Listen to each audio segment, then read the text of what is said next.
The world watched in disbelief as the conflict in Ukraine erupted, quickly spiraling into a humanitarian crisis. Millions fled their homes, leaving behind everything familiar. Families were separated at borders. Men often stayed to fight while women, children, and the elderly sought safety abroad. The exodus created one of the largest refugee crises in modern history, straining global support systems. European nations like Poland, Germany, and the Czech Republic responded swiftly, opening borders and homes.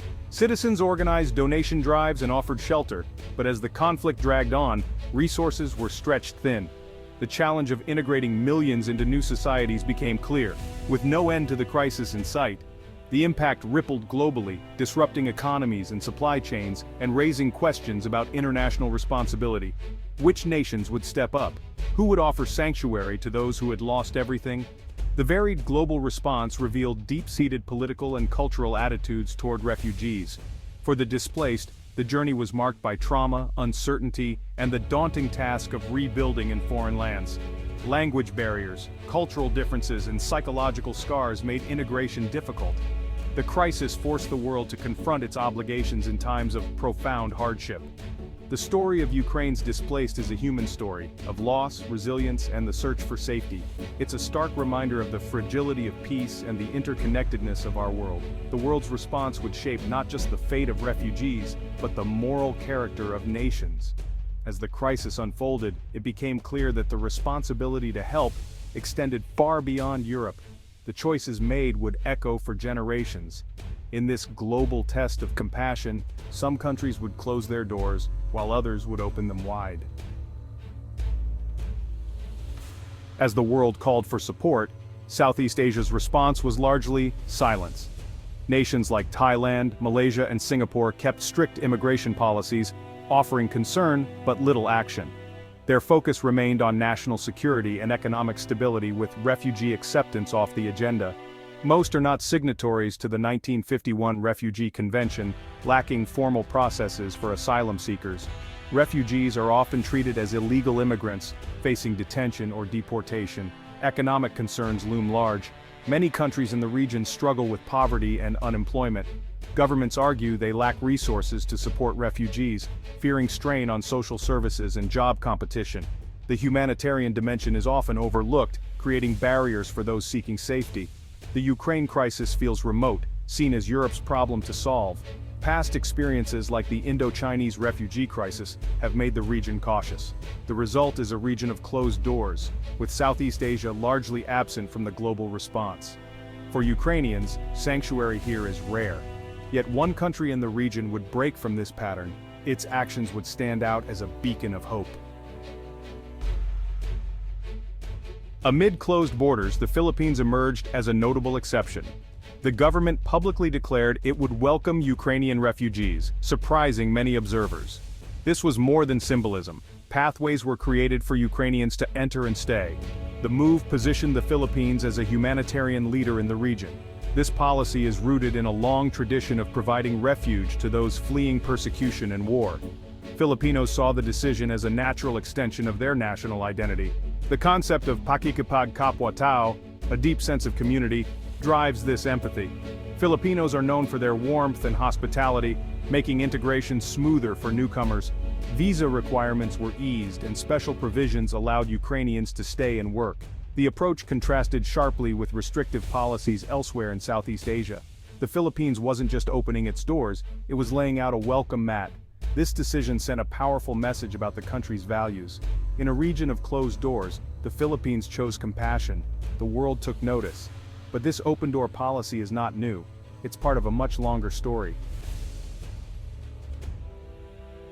The Philippines' open-door policy is deeply rooted in its history. In the 1930s, President Quezon welcomed Jewish refugees fleeing the Nazis when most nations turned them away. Over 1,300 found safety in Manila, setting a precedent for compassion. After World War II, the Philippines gave asylum to thousands of white Russians fleeing China's communist revolution. The most significant chapter came during the Indo-Chinese refugee crisis, when the Philippines hosted hundreds of thousands fleeing Vietnam, Cambodia, and Laos. The Philippine Refugee Processing Center in Bataan became a vital transit point for resettlement. This consistent history of acceptance created a deep institutional memory and public empathy. Government agencies and civil society have experience in refugee response. When the Ukrainian crisis erupted, the decision to help was informed by this legacy. It's not just history, it's a living part of the national identity. The Philippines' tradition of refuge continues to shape its actions today. History and culture explain why, but the Philippines' legal framework explains how. The government eased visa rules for Ukrainians, granting visa-free entry and removing bureaucratic barriers. The Department of Justice's Refugees and Stateless Persons Protection Unit, RSPPU, processes asylum claims efficiently. As a signatory to the 1951 Refugee Convention, the Philippines is legally obligated to protect refugees. Once granted status, refugees can work, access education, and receive social services. This holistic approach aims to restore dignity and provide a path to stability. The system isn't perfect, resources are limited and bureaucracy can be slow. But the existence of a clear legal process sets the Philippines apart in the region. It moves refugee support from charity to a matter of rights and responsibility. Compassion, backed by law, is the backbone of the Philippine response. Beyond policy, the heart of the Philippine welcome lies in its people. The spirit of bayanihan, communal unity, extends to newcomers and those in distress. Filipinos are known for hospitality, making guests feel at home, including refugees. Local communities, churches, and NGOs mobilized quickly, offering food, housing, and support. The widespread use of English eases communication, helping Ukrainians adapt and find work. Faith-based organizations provide material and emotional support, inspired by Christian teachings of charity and compassion. This cultural landscape makes integration smoother and more humane. The Filipino approach is not just about shelter, it's about belonging. For Ukrainians, this welcome is a lifeline. It's a testament to the power of community in times of crisis. The Philippines' response was also a strategic act of diplomacy. By welcoming refugees, the country aligned with Western democracies and reinforced its commitment to humanitarian law. Partnerships with the UNHCR provided technical expertise and funding, ensuring international standards. The Department of Foreign Affairs coordinated efforts, assisting Ukrainians with travel and asylum processes. This whole-of-government approach made the response effective and accessible. The stance also serves national interests, as the Philippines has a large diaspora and values protections for migrants. By treating refugees with dignity, the Philippines sets an example for others. This principled stand strengthens its moral authority globally. Diplomacy and compassion go hand in hand. For Ukrainian refugees in the Philippines, the journey is one of relief and adjustment. The climate, food, and culture are new, but the safety and warmth are deeply appreciated. Many have found work in IT and online teaching, restoring purpose and normalcy. Children are enrolled in schools, building new routines. Ukrainians have formed support networks connecting with each other and local Filipinos. Shared meals and cultural exchanges have created unique bonds. Challenges remain, worry for loved ones left behind, and uncertainty about the future. Yet, gratitude prevails for the chance to live in peace. Their resilience and the Philippines' welcome are a testament to the human spirit. Their stories are now woven into the fabric of their new home.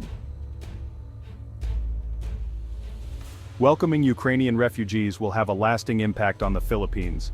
It reaffirms the nation's identity as a humanitarian leader and enhances its global standing. The choice to open doors challenges the notion that only wealthy countries can help. For refugees, the Philippines offers not just shelter, but a chance to rebuild. The experience demonstrates that political will, legal frameworks, and public support can create successful integration. The Philippines' example may inspire others to reconsider their own policies. Ultimately, this is a story of shared humanity and hope. In a divided world, the Philippines stands as a beacon of compassion.